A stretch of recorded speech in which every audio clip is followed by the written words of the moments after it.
The anime starts with a big white dragon who finds himself trapped in bondage as the hero of the world strikes with his final load. Puzzled, the dragon reflects that, to his knowledge, he has never done anything to warrant a human attack. In fact, he has even allied with them on several occasions. Breaking free from the chains, the legendary creature gazes at the moon and acknowledges that he's lived a long life. He thought that this is an unfitting end for a divine dragon who has existed since the age of gods. However, he accepts the hero's shots and begins to crumble away. As he faces the end, the dragon looks forward to his eternal rest. But the anime gods have other plans. He is reincarnated as a human, born to a family who names him Dullin. Years pass, and Dullin grows into a young man living in the small village of Varen, on the northern border of the continental kingdom of Arrest. The village thrives on agriculture, and Dullin works hard in the fields to earn his daily bread. At 16, he's already considered an adult, having left his family home the previous year to live on his own as is customary in the village. One day, Dullin goes fishing with his older brother, who asks about his upcoming journey to investigate the swamp. Your family who once lived there vanished about a month ago, and the village needs to figure out why, as they relied on them for trade. His brother notes that this task should fall to the garrison, not Dullin, but the former dragon explains that Captain Balon and the others are too busy defending the village. His brother offers to accompany him, but Dullin reassures him that he'll be fine. While talking, Dullin catches a massive fish after a brief struggle. On his way back to the village, he runs into Marita and Albert, who comment on his impressive catch. Dullin thanks Marita for convincing the village chief to allow him to go on the mission. She humbly says it's the least she can do since he helps with the training sessions for the children. Albert advises Dullin to focus on preparing for the journey, as there are dangerous monsters and bandits near the village. With limited soldiers, the outskirts can enjoy the same level of protection as the cities, so the villagers must defend themselves. Back home, Dullin preserves the fish so it won't spoil. Just as he finishes, Ares stops by to remind him of their magic practice. She secretly has a crush on Dullin but hides it, claiming she just happened to be in the area. During practice, Dullin demonstrates his impressive offensive magic, perfectly hitting the target with an energy bolt. His master is impressed but reminds him they also need to work on magical healing, which was Dullin's weakest subject. After the lesson, the village chief introduces Dullin to Christina, a noblewoman who will be staying in the village for a while. The chief warns Dullin to be respectful due to her status. Soon after, Dullin and Christina exchange greetings and briefly share a moment as they look into each other's eyes. The chief then continues to show Christina around the village, and Dullin notes her poise and grace. Later, Dullin visits his family to deliver food. He reflects on the harsh weather of the village, where winters are freezing and summers blistering. He's surprised by how humans manage to survive in such extreme conditions. His parents and younger brother warmly greet him, and his mother prepares a delicious meal. During dinner, his father teases him, suggesting that living alone must get lonely and that he should find a wife, as his older brother did. But Dullin insists he's okay with being single for now. The conversation then shifts to his upcoming journey, and his mother expresses concern about the dangers of the road.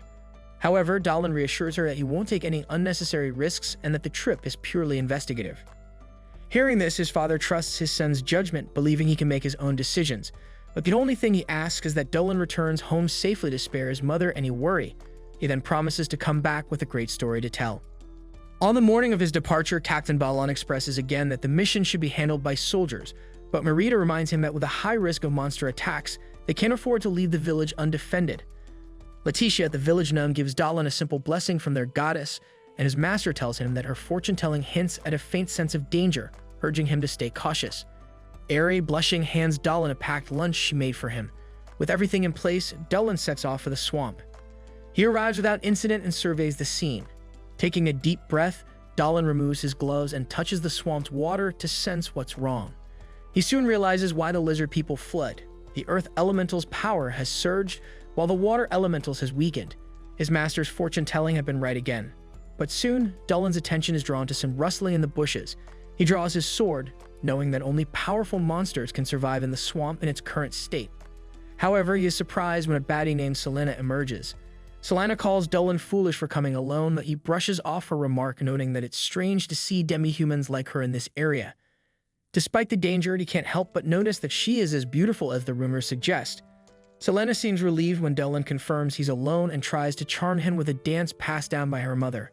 However, she can't remember the steps and ends up looking more silly than alluring. Exhausted, she admits that she didn't come to fight, but before they can discuss further, your mom suddenly appears. The creature lashes out at Selena, but Dullin cuts off its hand before it can harm her. As the monster begins to regenerate, Dullin grabs Selena, pulling her into hiding. He explains that the creature is a mad elemental, likely the reason the lizard people fled. He suspects that a recent earthquake disturbed the elemental, driving it mad. Unfortunately, there's no way to calm it down, so they have no choice but to destroy it. The two quickly introduce themselves, and Dahlin asks if she can use magic. Selena, being an earth-type monster herself, doubts her magic will be effective against the elemental. However, she believes her unique racial spell might work. They soon devise a plan. Dahlin will confront the creature directly while Selena supports him from a distance. She starts reciting her spell with a tone that sounds almost like wedding vows, causing her to blush in embarrassment when Dahlin points it out. Selena summons a giant snake that constricts the elemental, buying Dahlin enough time to launch his attack. Selena cheers as they defeat the monster, but she gets splattered with mud in the process. Dahlin quickly checks to ensure she isn't hurt and thanks her for her help. He then collects the gems dropped by the defeated creature. After cleaning up, Selena sits beside Dahlin as he prepares a pot of soup. She's surprised that he's not afraid of her, unlike most humans. Dahlin remarks that she's different from the other Lamias he's met, who are typically more wary and aggressive towards humans.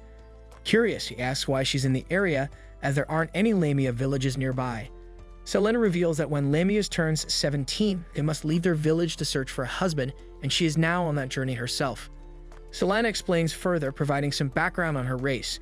Lamias are an all-female species, and it's rare for them to give birth to male offspring. When they do, the child is always of the father's race.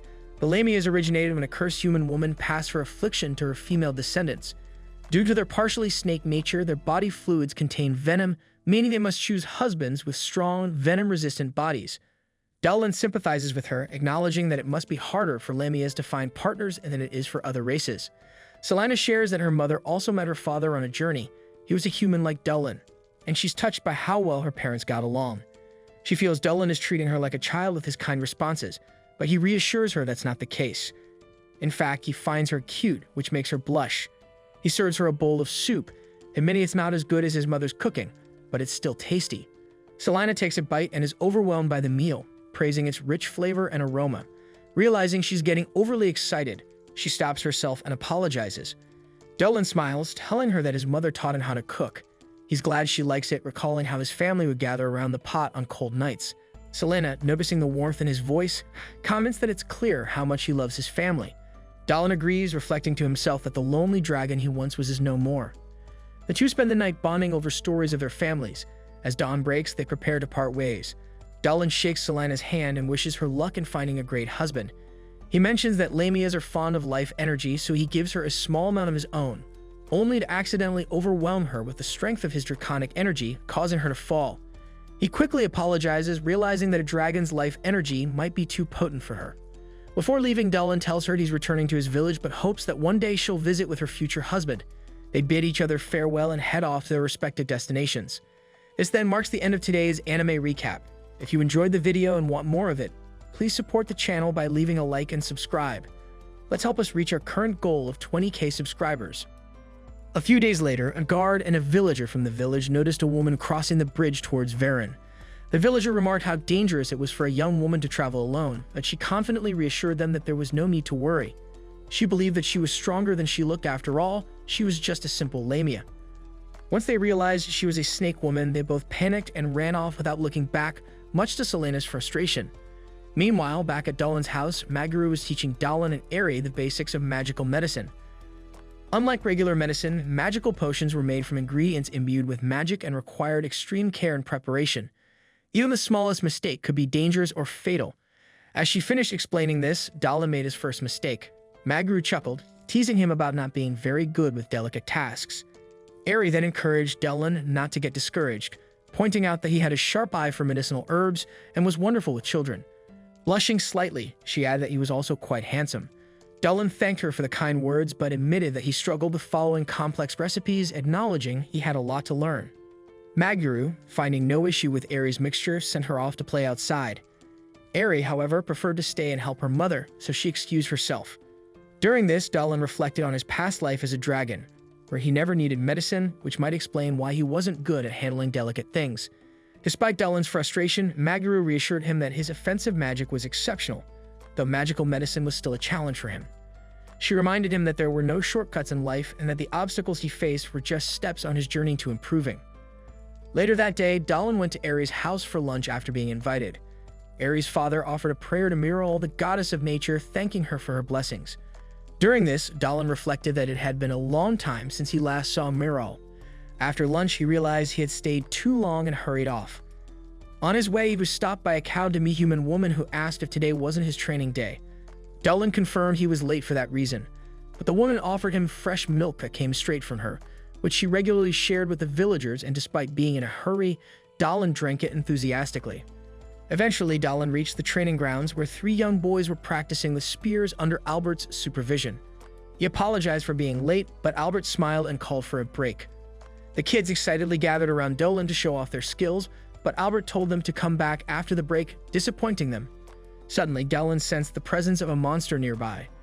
Albert quickly noticed Dahlin's unusual behavior and asked what was wrong, but Dahlin tried to brush it off. Later that night, Dahlin returned to the forest, following the sensation he had earlier. He was convinced it was a monster, perhaps one he had encountered before. As he ventured deeper into the woods, he came across Selena bathing. Startled, she almost fell, but Dahlin caught her in time. Once she composed herself, Dahlin asked what she was doing there. Embarrassed, Selena asked him to close his eyes. Confused, Dahlin wondered why, since she was a beautiful woman and he saw nothing wrong with admiring her beauty. Annoyed, Selena couldn't understand his indifference. Dahlin calmly explained that it was natural to appreciate beauty, and there was nothing wrong with it. Even so, Dahlin soon appeared with a handprint on his face, apologizing for his lack of sense after Selena had slapped him. They continued their conversation, and Dahlin reminded Selena that she was searching for a husband. She admitted that things hadn't gone well, so she decided to visit him in his village because traveling alone was challenging. Delighted by her arrival, Dahlin promised to help her however he could. He even suggested they live together, which left Selena flustered. After recovering from the shock, she questioned if he was serious since she was a monster. Dahlin explained that his village was home to many beast folk and demi-humans, and while the villagers might initially be wary of her because she was a lamia, her powers and kindness would eventually win them over, allowing her to live peacefully in Varen. Surprised, Selena hadn't considered the possibility of befriending humans. Dahlin then confessed that her presence would make his life more pleasant. Realizing how his words sounded, he wondered if he was unintentionally courting her. Regardless, the invitation was extended, and Selena accepted. She then revealed another reason for seeking him out. She hoped he could share some of his life energy with her, as she had never encountered such a delicious and revitalizing energy. Dahlin agreed, assuring her that once they lived together, she would have as much as she needed. To seal the deal, he transferred a little life energy to her as a demonstration, causing Selena to become excited from head to tail. The next day, Dahlin and Selena discussed their plans, and in the village, the captain and his subordinates were investigating mysterious attacks that had been happening for 3 days, where animals were found dead and strange tracks had been left behind. They suspected that the culprit behind the recent attacks might be the half-human, half-creature shadow they had glimpsed the previous night, specifically a lamia, an extremely dangerous being feared by humans. What puzzled the captain was why she left her prey in the village rather than taking it to eat immediately. The officer warned the village elders of the potential threat lurking in the territory, and everyone wondered why a lamia had appeared in this region, as it was a rare occurrence. Captain Barron also proposed forming a squad to eliminate the creature once and for all. However, one of the village leaders pointed out that they had too few people, making it too risky. They agreed that reinforcements from the capital were necessary, so a messenger needed to be sent right away. While working with Albert, Dahlin overheard this conversation. He had reflected sadly on how deep the divide between humans and monsters ran. It pained him to think that someone like Selena, who was so kind and gentle, could be hated simply for what she was. Back at the meeting, Maguru urged the villagers not to panic, acknowledging Baron's concern for their safety. However, she suggested that the lamia might be leaving the animals as offerings to the village and encouraged them to understand the situation better before taking any action. At that moment, Ari arrived with the results of a divination Maguru had recommended. The elder carefully examined the ritual object and confirmed that Ari had reached the same conclusion as she had. The appearance of the serpent was a good omen, and the villagers should wait and see what happened next. Overjoyed by the decision, Dahlin rushed off to tell Selena that the offering plan had worked, setting the stage for the next part of his plan. The following day, Captain Barron informed his soldiers that a lamia had been spotted, so a special training session would be held to ensure everyone was prepared in case of an attack. The children were captivated by the captain's commanding presence, especially his son Toro. Meanwhile, Dahlin pondered the village's defense and how it played a key role in his plan with Selena.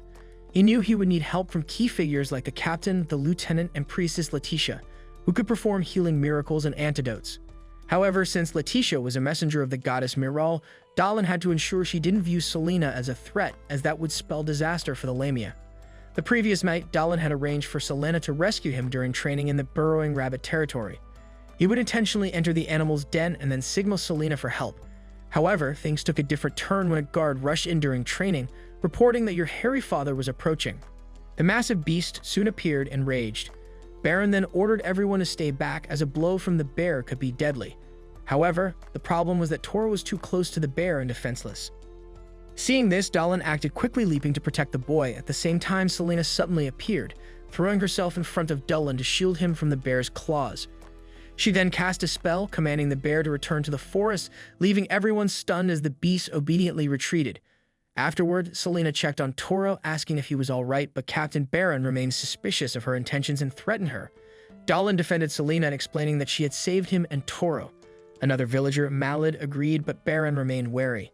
He questioned why the Lamia had been leaving offerings in the village and why she had saved them. Selena explained that she had saved them because their families would be heartbroken if they died. She then bowed and pleaded for permission to live in the village, revealing that her father was human and had always loved her mother. Hearing this, Baron asked Priestess Letitia for her opinion. The priestess received a message from the goddess Miral, affirming that the Lamia before them was no threat and that everyone should live in harmony. Letitia then approached Selena, noting that the Lamia was keeping her eyes closed to ease the villagers' fear of curses. Gently, she asked Selena to open her eyes, assuring her that everything was fine now. However, Selena was gravely injured from her earlier efforts and fainted soon after. Once Selena recovered, she was given a house in the village. She was touched by the kindness the villagers showed her, including a plush mushroom left in her new home, an idea suggested by Captain Baron himself. Speaking of him, Baron later apologized to Selena for drawing his weapon on her, acknowledging that she had saved his son's life. Eri asked Selena to share everything she knew about her species so they could take better care of her, and Selena, in turn, wished to learn more about humans. Finally, Dallin, pretending not to know Selena, extended his hand to her in greeting. Overwhelmed, Selena tearfully accepted his gesture, and with that, Dallin officially welcomed her to Varan Village. This then marks the end of today's anime recap. If you enjoyed the video and want more of it, please support the channel by leaving a like and subscribe. Let's help us reach our current goal of 20,000 subscribers.